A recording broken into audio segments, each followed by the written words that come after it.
Hey guys, time for another episode of Day in the Life of Vintage Classic Specialist for Monday, August 19th. How the heck are we more than halfway through August? Anyway, let's talk about what happened today. So as you can see, the 59 bus, we're back on it.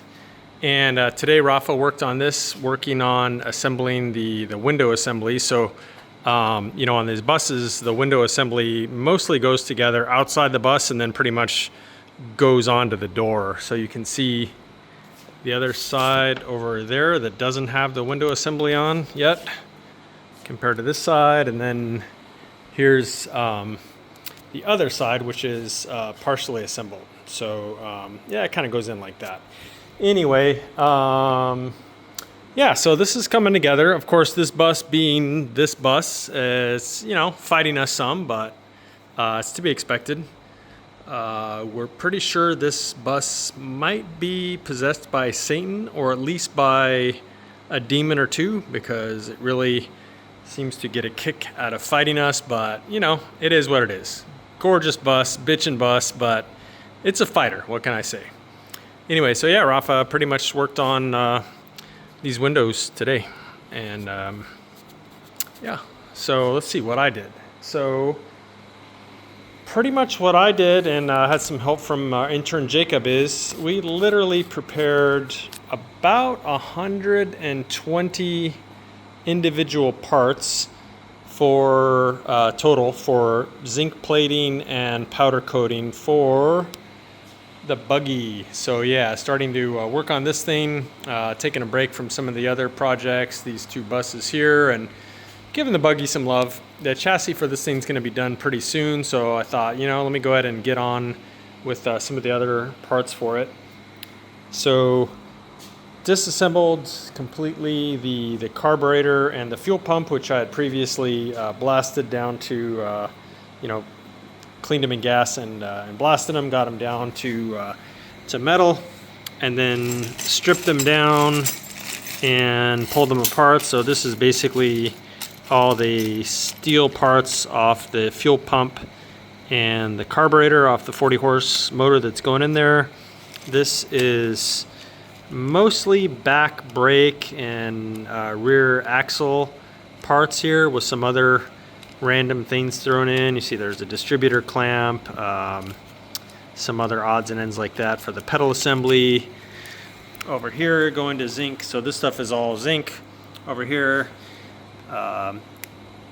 front beam to panhead bolts, some steering stuff, some e-brake stuff, rear axle cap, some emergency brake parts, some rear brake parts. So just kind of a random collection of stuff.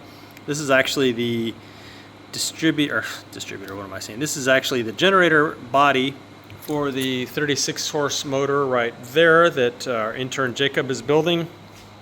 So we decided to go ahead and zinc plate that, so we'll throw it in with this whole batch. And then over here we have the powder coating pile. So this frame looking deal here is basically the behind the cover part of the dash. So the dash has like a molded cover, that's what you see, and then behind it, to give it some structure, is this metal frame. So that's going out for powder coating. Rear backing plates, rear torsion retainers, spring plates. We're going to go ahead and redo his pedal assembly ourselves. So there's the clutch and brake pedals, his e-brake assembly, which had this cool old school cutting brake setup on it, steering tube, steering shaft. His rear drums, I took it next door to the shop that does this kind of stuff, and they said that the drums seemed a bit too wore to turn, so we'll go ahead and get new drums for him, so we'll discard of those. But lots and lots of time today at the sandblast cabinet, the wire wheel. I didn't actually end up using the ultrasonic cleaner today on any of this stuff. It's kind of dirty and I need to clean it, and so I decided to just do everything kind of the old school way. And again, I had Jacob helping out. That dude's an animal, man. He just jumps right in and gets stuff done. So big thanks to him. A lot of time on his behalf today, also helping to clean parts.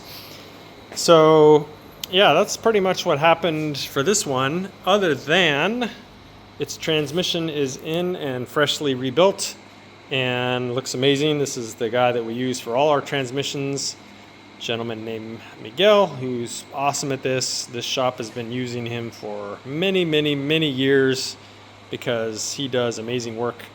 So yeah, transmission's done for this now, which is kind of funny because literally nothing else is done for this car. But you know, I just like to start knocking things off the list. So hey, if I can send the transmission out and get it rebuilt and then have it sitting on a shelf or whatever for whenever we're ready for it, then when the time comes, boom, we just plug it in. We don't have to, you know, wait, oh, okay, hey, let's send this out now. It's just done. So that's kind of how we roll around here.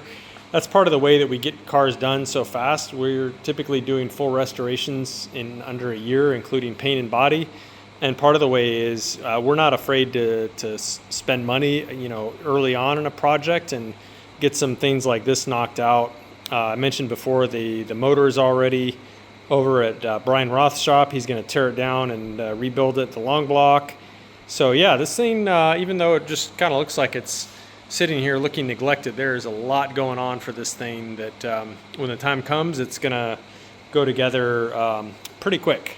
So again, that's part of how we do things around here. This one was mostly neglected today. The only thing I did was I got the mounting hardware finally for the trim rings for the headlights. They look incredible on there. I think I mentioned before, these are Hella H4s, which have kind of a flat profile compared to like an old style seal beam.